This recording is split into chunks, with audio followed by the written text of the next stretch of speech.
Some people think the great axe is a brain-dead weapon, an unskillful amateur-hour face-roll option of weaponry. You want to know what I think? I see a great axe. A full-size 4x4 Jeep Wrangler Transforma Giga Chad Alpha Male. We're not just spinning to win, we're out here mowing the grass of the battlefield, chopping down every peasant in sight, and weed whacking like we're getting paid for it. So the next time you pick up a great axe, just know you're not just choosing a weapon, you're choosing a goddamn lifestyle. Welcome to the Great Axe Club. Welcome to Scripted Gaming.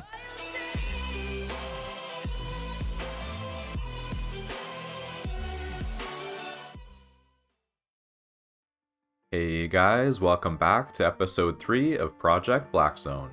In case you missed it, we started a brand new series where we'll be living inside the Black Zone for the next month or so.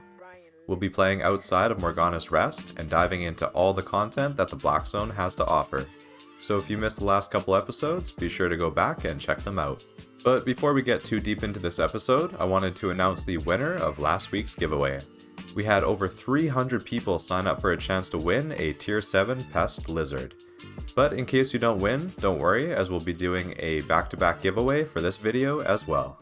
So without further ado, let's spin the wheel and claim our winner. Good luck everyone, here we go. And the winner is... Bombay.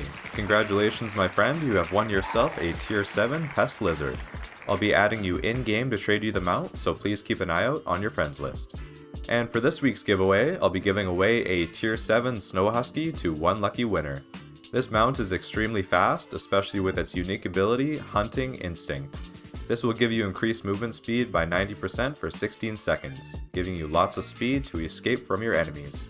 To sign up for a chance to win this prize, all you need to do is subscribe to the channel, like the video, and comment your in-game name in the comments below. I'll be picking a winner in next week's video, so be sure to stay tuned for that. And now for episode 3 of Project Black Zone, The Road to Riches. In this video, we'll be diving into the marketplace of Morgana's Rest and learning how to make as much silver as possible with as little risk as possible. So without further ado, let's get into the video, and I hope you enjoy. When first arriving in Morgana's Rest, one of the first things we noticed was the higher than average prices in the marketplace. So I did some price checks to see just how expensive items are in the Black Zone in comparison to items sold in the Royal Cities. So for our first example, I checked the price of a cape that we all know and love, the Thetford Cape. And at the time of this recording, the price for a 4.1 Thetford Cape was around 68k silver, which is listed in a Royal City. Now, if we check the price of a Thetford Cape in Morgana's Rest, the prices are baffling. A flat Tier 4 Thetford Cape sells for just under 100k silver. This is a price difference of a whopping 32k silver. Let's take another example with a Tier 3 riding horse, which is probably one of the most in-demand mounts due to its low cost and decent movement speed. First checking in a Royal City marketplace, a Tier 3 riding horse sells for around 12k silver. Now let's take a look at Morgana's Rest. A Tier 3 riding horse sells for 20k silver, a price difference of around 8k silver. So you get the idea, items sell for a lot more in Black Zone towns. So wouldn't it be great to take advantage of this and sell items in the Black Zone instead of Royal Cities? The only challenge is getting our sellable items into a Black Zone town. But with this video, we're going to learn about how to overcome this challenge and perform quick and easy transport runs. The first thing we need to do is plan a route. Rather than running all the way back to a Black Zone portal town, which is very dangerous by the way, we're going to be using much more safe and efficient routes. This is done by using the Avalonian roads. Since we're only scouting at this point, we'll be using nothing more than a riding horse. For those who don't know, Avalonian roads can be found on the map and appear as portals. Lucky for us, this portal was right next to Morgana's Rest, and we'll be entering into the roads without any issues. Now that we're in the roads, what we'll be looking for is another portal that will take us nice and close to a Royal City. So, for example, we can open up our zone map and see this blue portal, which is a road to Spectral Sump. So what we can now do is open our world map and see just how close Spectral Sump is to a Royal City. With next to no spelling errors, we can type in this zone on the search bar on the top right hand side of our screen, and it'll show us exactly where the zone is located. And as you can see, Spectral Sump only has 2 zones between it and Fort Sterling.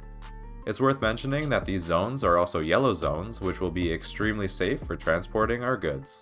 So, now that we have our route planned out, what we'll be doing is going back to Morgana's Rest and fast traveling to Fort Sterling. Once arrived, we'll be heading to the marketplace and we'll be buying a build that will keep us safe and the transport goods to then sell in Morgana's Rest. I'll quickly show you the build that you can buy to keep yourself safe from potential enemies. But since we went over most of these items in episode 1, I'll just give you a brief description for each of them. For our weapon, we have our double-bladed staff, allowing us to jump great distances with soaring swipe. For our helmet, we have Soldier Helmet, allowing us to block enemy attacks with our block ability. For our chest, we have Assassin Jacket, allowing us to turn invisible and hide from enemies with our ambush ability. For our boots, we have Minor Work Boots, which will silence us, but will also increase our movement speed by 120% for 10 seconds. For our cape, we have Fort Sterling Cape, which will protect us from a stun, silence, or root from an enemy. For our potions, we have Invisibility Potions, allowing us to turn invisible and bypass potential enemies. For our food, we'll be using Pork Pie for an increased max load of 30%. And for our mount, I like to use a Pest Lizard for its fast movement speed, increased armor and magic resistance, increased max load, and unique abilities to repel enemies. But I know that not everyone will be comfortable using a mount as expensive as a Pest Lizard, so here are some other mounts that you can still use that will remain effective but at a cheaper cost. You could use a Transport Ox, an Armored Horse, a Saddled Winter Bear, or a Saddled Wild Boar. Now that we have the build that we'll be using, let's pick up some transportable goods that we'll be selling at Morgana's Rest. I noticed that there was a big difference in price for Royal Sandals between Morgana's Rest and Royal City marketplaces, so I decided to transport some Royal Sandals to then sell for a profit. Now that we have everything we need, we head out and travel back to Morgana's Rest. I start my journey traveling through 2 yellow zones, facing no threat as we can't die and drop our gear in yellow zones, which then leads us to the zone that has our portal which we'll be taking, Spectral Sump. I do my best to stay off the road and avoid any potential players, allowing us to successfully make it to the portal and into the Avalonian roads. Once through the portal, we'll be then taking the portal which we used to scout at the start of the video, which is the portal to Drownfield Slough.